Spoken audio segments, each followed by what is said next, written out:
যারা ধর্ম বিক্রি করে চলে তাদের নারী নিয়ে এই অর্ধেকেরও বেশি নারী তাদের ক্ষমতায়ন নিয়ে বাস্তবিক কোনো কর্মসূচি নেই।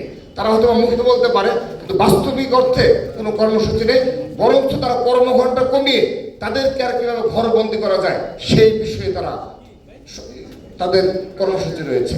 সেই সাথে পরিবেশ এবং কর্মসংস্থান নিয়ে সবগুলো স্পেসিফিক বিষয়ে আপনাদের এখানে লিপিবদ্ধ করাচ্ছে।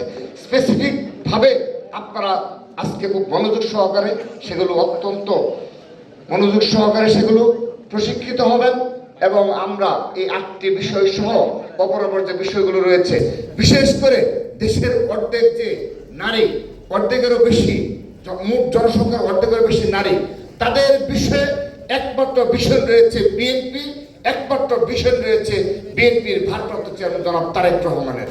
সেখানে আপনারা এই বিষয় স্পষ্টভাবে তুলে ধরবেন। আর অপরাপর যারা ধর্ম বিক্রি করে চলে তাদের নারী নিয়ে এই অর্ধেকেরও বেশি নারী তাদের ক্ষমতায়ন নিয়ে বাস্তবিক কোনো কর্মসূচি নেই। তারা হয়তো মুখে বলতে পারে কিন্তু বাস্তবিক অর্থে কোনো কর্মসূচি নেই, বরঞ্চ তারা কর্মঘণ্টা কমিয়ে তাদেরকে আর কীভাবে ঘরবন্দি করা যায় সেই বিষয়ে তাদের কর্মসূচি রয়েছে। প্রিয় উপস্থিতি,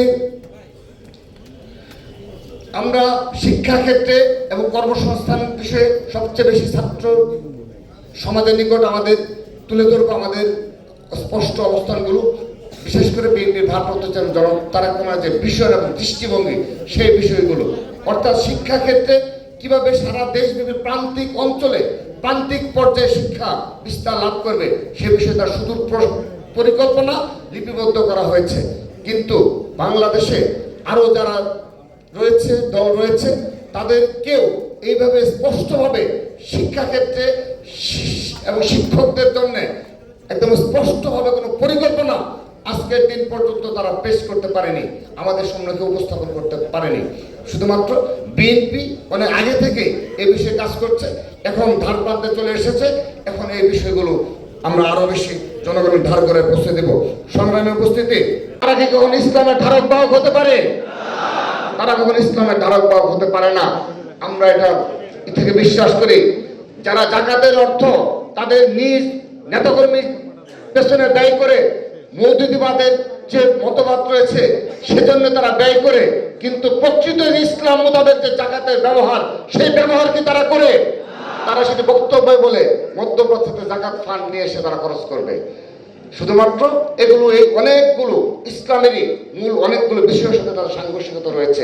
আপনারা সবচেয়ে শিক্ষিত সমাজ, আপনারা সেই বিষয়গুলো আরো পড়াশোনা করে আপনারা সেই বিষয়গুলো সাধারণ শিক্ষার্থীদের মাঝে এই ধর্মের নামে যেভাবে আজকে বাংলাদেশে একটি উগ্রবাদী শক্তি উত্থানের জন্য তারা প্রচেষ্টা চালিয়েছে,